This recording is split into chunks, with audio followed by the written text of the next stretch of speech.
Ito ang reading mo, Aquarius. Welcome back to our channel. Ako'y nasa mabuti kayong kalagayan while watching the channel.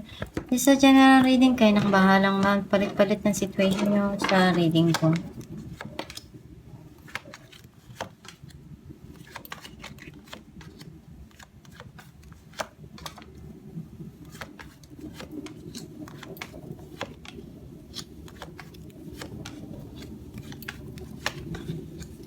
At the bottom of the deck, Two of Swords. I feel like yung energy mo, nasisense ko na may mga kailangan ka dito na pagdesisyonan at harapin kung ano yung dapat na tama na ibigay dun sa sitwasyon na yun. Though sometimes may mga sitwasyon kasi na pa-blindsided ka, hindi mo makita yung katotohanan dun. Ang mensahe ng card mo, unti-unti nang nagiging okay lahat, nag-heal na yung situation, may mga bagay ka lang dito na gusto mo uli na umpisahan, gawin.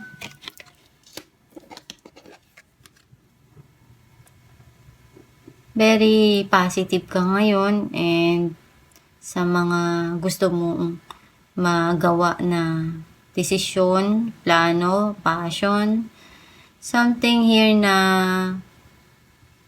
gusto mong maibigay para sa'yo at gagawin mo yung lahat para makuha mo yun.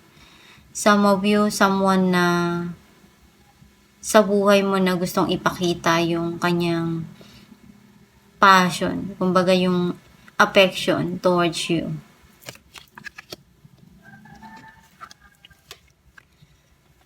Pwedeng magkakaroon ng reunion, celebration. Some of you may parating na prosperity.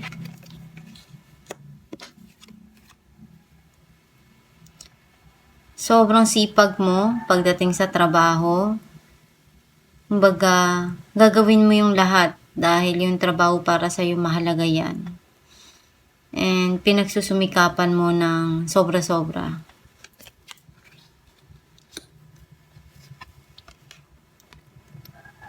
May mga plano ka na hakbang para makuha kung ano yung gusto mo.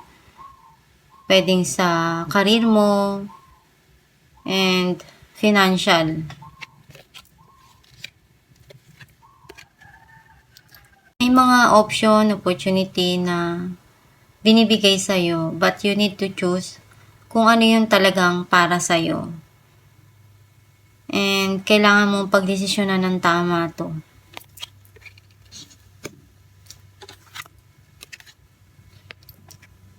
You are smart now to do kung ano yung mga bagay na gusto mo pa para sa sarili mo.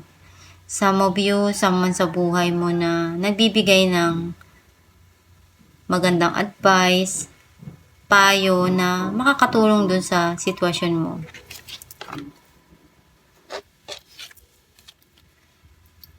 Minamanifest mo na mabago yung mga bagay na hindi mo nagustuhan.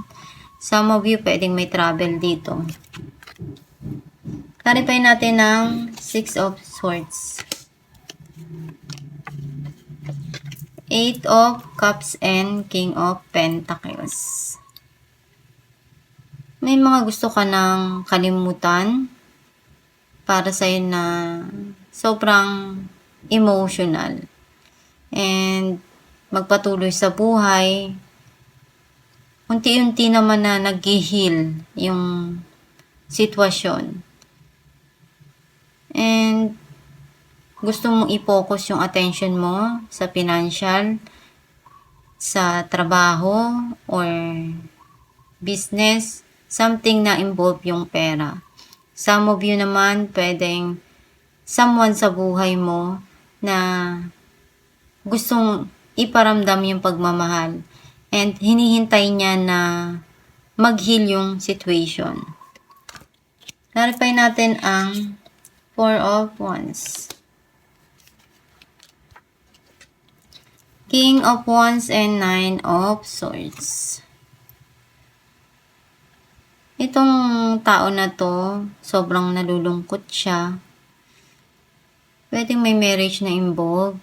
Some of you naman, gusto niyang makipagkita. Pero, andun sa point na na-stress siya. Nalulungkot siya. Hindi niya alam kung ano yung gagawin niya.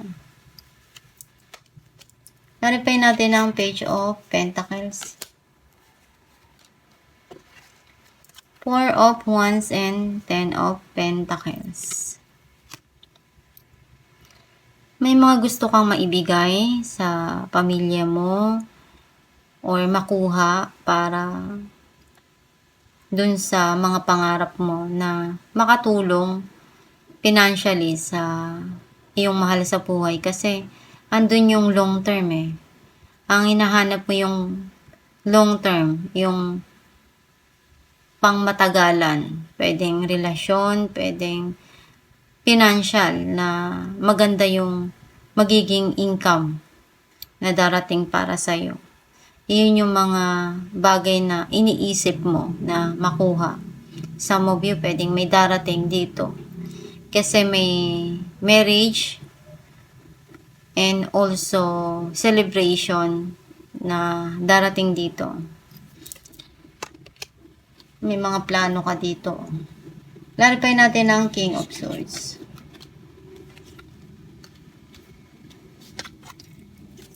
The Tower and the Lovers. Nagkaroon ng paghiwalay doon. Some of you naman pwedeng kailangan na ibaba din yung pride kasi pag mahal mo yung tao, gagawin mo yung lahat para makapag-ayos or maging okay lahat or magkaroon ng new beginning para sa inyo. Nakikita ko na nagkaroon ng end doon pero ikaw pa rin yung magdesisyon kung ano ba talaga yung gusto mo na papasukin sa buhay mo. Some of you, pwedeng yung person or someone sa buhay mo na iniisip niya na andun yung pagmamahal at magsimula uli. Clarify natin ang Queen of Wands, King of Pentacles and Ace of Pentacles.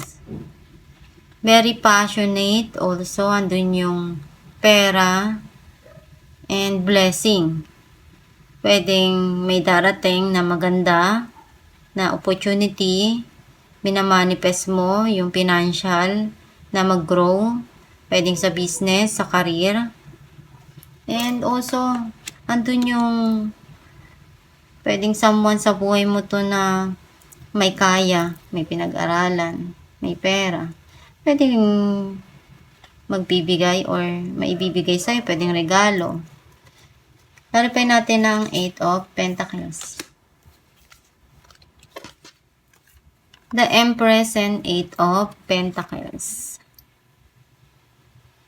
Pinagsusumikapan mong maigi yung pagtatrabaho dahil may mga gusto kang maibigay para sa sarili mo. May mga gusto ka pang maabot, ma-achieve. And andun yung sobrang busy mo. Clarify natin ang Seven of Cups. Six of Cups and Three of Pentacles. Itong past person mo, gustong bumalik at gusto niya ulit mag-umpisa, ayusin, at maging okay lahat. Pero, nakikita niya kasi na andun yung nalilito pa siya, and may mga bagay lang siyang naguguluhan, hindi makapagdesisyon. Some of you naman, may binibuild ka dito para dun sa mga mahal mo sa buhay. And alam mo naman na maraming mga bagay na kailangan mo pang kaharapin. Especially dun sa mga dumarating sa buhay mo. Clarify natin ang the World. Three of Wands and Five of Cups. May hinihintay ka dito na bumalik or dumating or may gusto kang puntahan kasi travel, parehong travel to, pero nalungkot ka, maaring hindi natuloy, and may mga pinanginayangan ka dito. Alamin natin kung anong mensahe ng iyong gabay.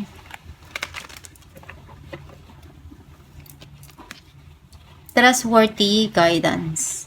You have received a wonderful ideas and answer to your prayers. This idea is real and trustworthy.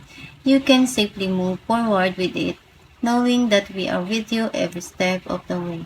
Ask for and be open to receiving our support for anything that you need related to this idea. Ang mensahe ng gabay mo na magtiwala ka sa Diyos Ama. Nandyan lang yung gabay mo to help you and guide you.